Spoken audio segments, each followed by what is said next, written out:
como direcionar a energia do seu dia para coisas que são verdadeiramente positivas e como você aproveitar o tempo com os seus pensamentos e saber identificar eles.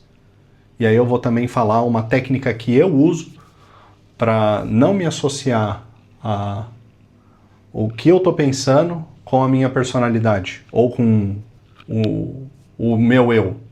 Beleza? Então vamos lá, pessoal. Eu, nas últimas semanas, passei por uma fase espiritual, sendo bem transparente, muito tensa na minha vida. Deus esteve muito presente nessas últimas semanas. Eu não me senti sozinho, eu não me senti abandonado por Ele, mas eu senti que eu me abandonei. Eu não sei se vocês já passaram por isso, de vocês entenderem o seu propósito, entenderem os seus objetivos, mas vocês não terem energia para executar eles. Então, isso aconteceu comigo porque eu fui pego num post na internet que não tem nada a ver com a minha vida, e esse post simplesmente me levou para um lugar que eu não imaginei que eu ia parar ali. Então, com isso aí, o que acontece? Eu tenho uma técnica, não sei se existe isso no meio da meditação, mas eu uso bastante ela, que é o quê? Eu, quando eu era pequeno, meu avô tinha um bar, e esse bar ele ficava na beira de uma avenida. E eu e meu irmão, a gente sentava ali na escada do bar e ficava olhando os carros passando. E nisso aí, a gente ficava brincando, eu quero quem achar carro com tal cor ganha. O meu time é carro preto, seu time é carro branco, quem chegar em 10 ganha. E aí a gente ficava observando os carros e via um carro lá de baixo até o final da rua. E aí eu criei essa associação na minha cabeça, que é o quê? Esses carros, eles são os pensamentos. São coisas que passam na sua cabeça. Você nunca vai ser o motorista desse pensamento. Porque pensamentos não são você. São coisas, são ideias que passam ali e você não tem controle sobre isso. Você só tem controle em como agir sobre esses pensamentos. E aí o que acontece? Essa associação que eu faço é como se o pensamento fosse o carro, ele parasse ali na frente e falasse, entra aí. Se você entra, você não sabe para onde ele vai te levar. E aí eu fui levado por um pensamento horrível, horrível. E aí ele me levou para os piores lugares possíveis. E eu falei, caraca, eu já estou aqui dentro. E aí o carro começou a pegar velocidade, começou a pegar autoestrada. Eu falo, eu tenho que pular desse negócio. E aí eu pegava, ajoelhava, conversava com Deus.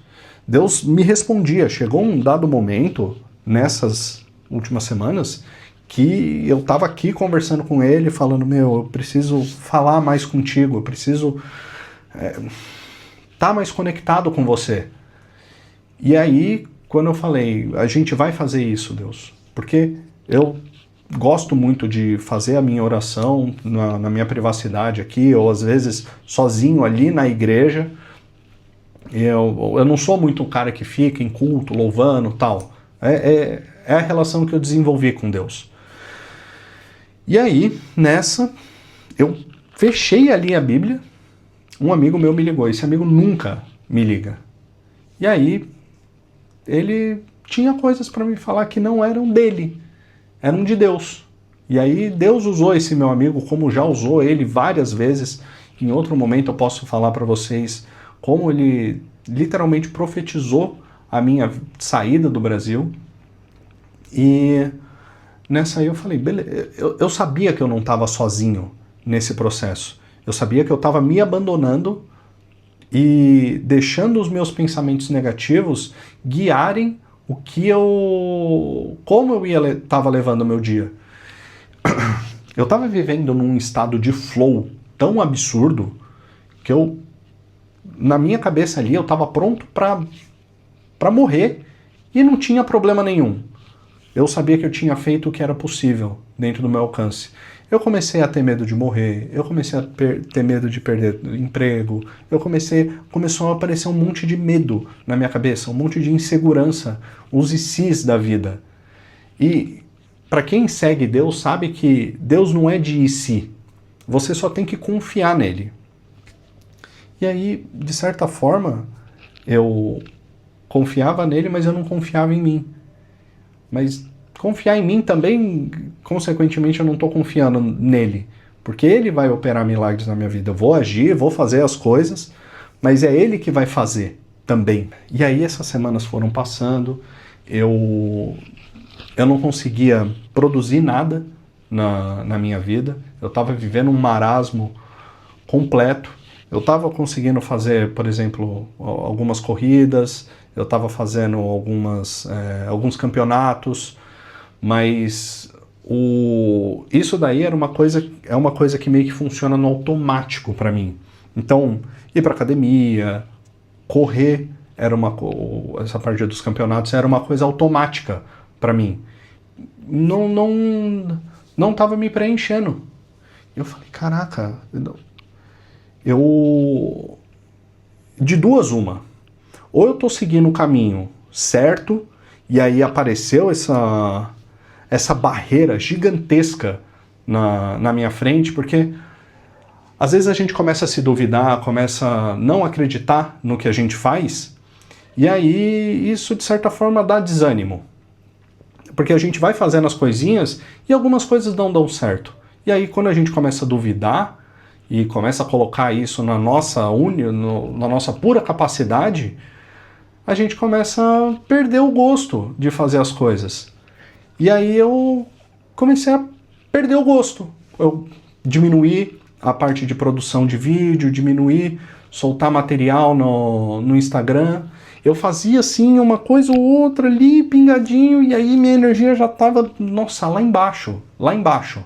É engraçado que pra gente entrar nesse lugar, nesse espaço ruim na nossa cabeça, parece que é muito fácil.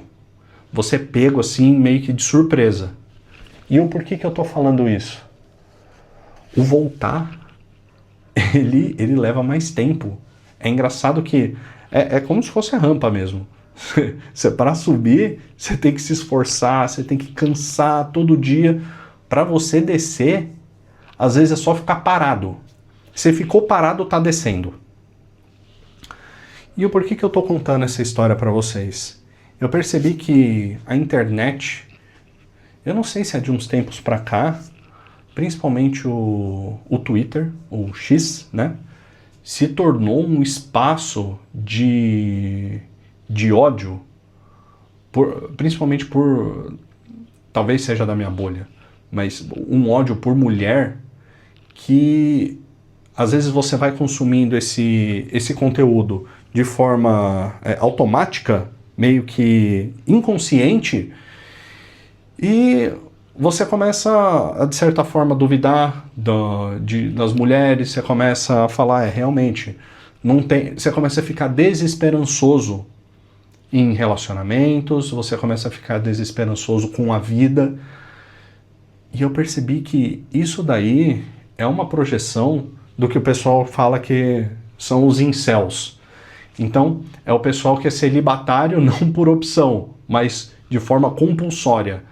Eles têm ódio por mulher porque eles não conseguem ter acesso às mulheres. Hoje em dia, a promiscuidade deixou a mulher devastada, psicologicamente, fisicamente, em todos os aspectos. Venderam uma mentira absurda para as mulheres e estão começando a acordar.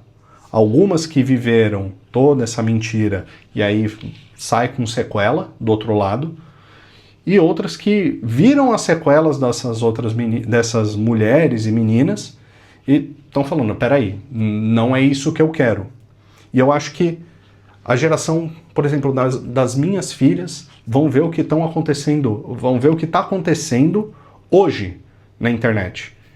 Saiu uma estatística acho que no Pew Research, falando que de 10 mulheres lá nos Estados Unidos, olha isso, de 10 mulheres entre 18 e 24 anos nos Estados Unidos, uma tem OnlyFans, uma produz conteúdo adulto.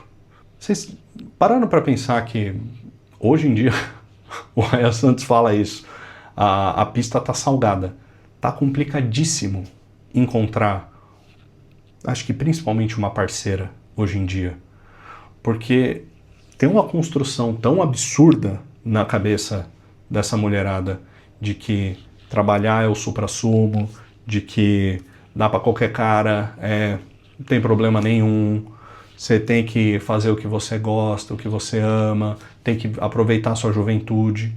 E isso daí está esfacelando a nossa sociedade.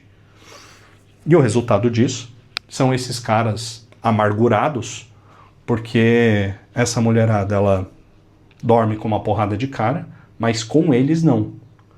E aí isso cria esse ressentimento. E o Twitter, ele tá basicamente isso.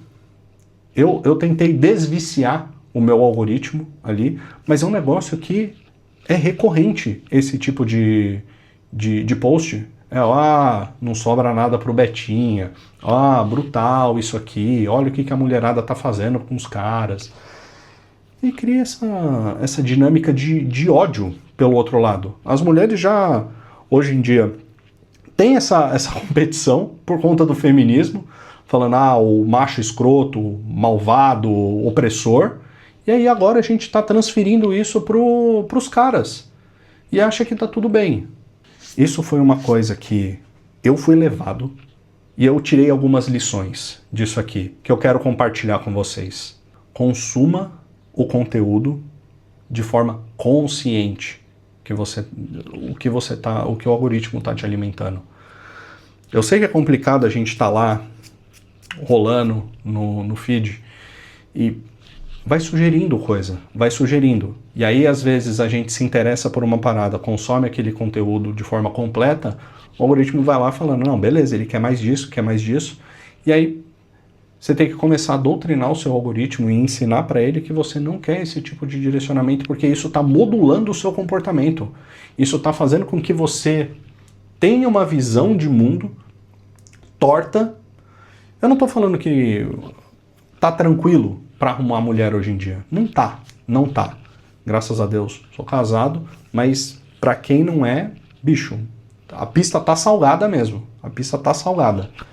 Saiba filtrar as suas ideias e pensamentos. Eles são como carros passando na sua frente. Tenha consciência de que você não é aquela ideia. Aquilo ali é o carro passando. Você é outra coisa. Você pode começar a absorver coisas daquele carro, mas você pode se desintoxicar também daquilo. Então, você ter essa consciência de que você pode melhorar essa sua perspectiva não entrando nesses carros todo dia, porque de certa forma, infelizmente isso é uma coisa também que eu reparei, que a internet se tornou esse espaço de fomentar ódio, fomentar medo, que antigamente era a televisão, era o noticiário, era o Datena, era o Jornal da Noite. Hoje em dia a internet se tornou esse espaço, que é fomentar a raiva. A gente não tem mais um espaço de fórum, um espaço de discussão, um espaço de ideias, onde as pessoas conversam ali. É mais tem um manualzinho de engajamento, você precisa seguir esse manualzinho, a depender da rede social, e aí a interação humana, hoje em dia, eu não sei como que vai estar daqui para frente, mas se você abrir, por exemplo, uma thread no X, as pessoas não estão nem mais se conversando, elas estão perguntando pro Grok qualquer coisa. Tenha consciência, tenha presença mental para as coisas que você está consumindo.